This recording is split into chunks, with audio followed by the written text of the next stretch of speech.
Have you had the great pleasure of meeting someone who is truly a philosopher on life? I'll be back in a moment and I'll share one of those experiences that I had.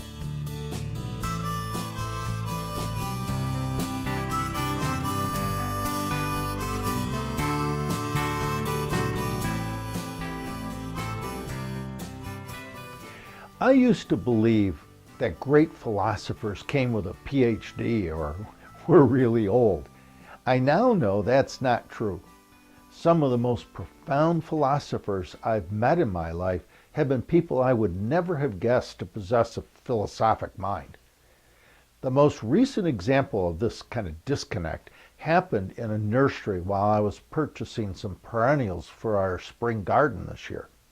The owner was a friendly guy who obviously knew a lot about plants and gardening, and the for sale sign in front of the nursery told me he was retiring from the business. I asked him, "How are you doing with the sale of your business? Any buyers or interested folks?" He replied, "Yes, there are two people interested, but I'm not sure they can come up with the cash. In 40 years, I've built a large inventory of nursery stock." We continued to talk for a while about the difficulty he was having attracting potential buyers for his business. And then I asked him, What's it like retiring from a business you've spent 40 years building?"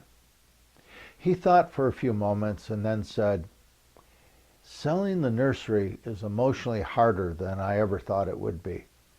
But I think it's time to retire. People don't seem to garden as much as they did in the past. It kind of feels like our culture is changing. I'm selling more flowers, but a lot fewer vegetables." "So what's changed?" I asked. That's when the conversation kind of shifted into philosophic mode. He straightened up a display of garden tools on the counter and said, "People are not spending as much time in the kitchen these days. It wasn't so long ago that the kitchen was the center of home. It was the place where a family gathered and spent a lot of time together." He went silent for a moment and then continued, "I think that's one of the reasons families don't seem to be as strong or as happy as they used to be." I nodded and I encouraged him to continue.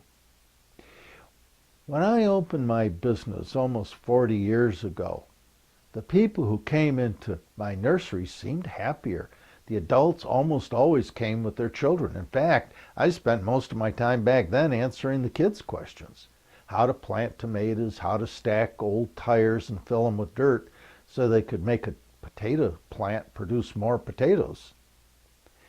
He chuckled to himself and then he said, "I would give the kids a free zucchini plant and they'd come back with their parents at the end of the summer and show me the zucchinis that they had grown." He drifted off into his memories for a moment and then said wistfully, "This was a family business back then. People were happier and friendlier. Today it's kind of rare for parents to bring their children. I miss them. It was pretty fun teaching the kids how to grow vegetables."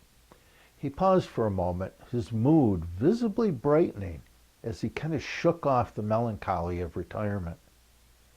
He then continued with considerably more enthusiasm. "Like I said, people just don't seem to spend as much time in their kitchens anymore. Not like they used to.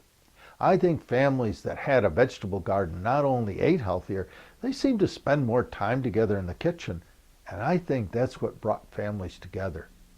He nodded at his own wisdom.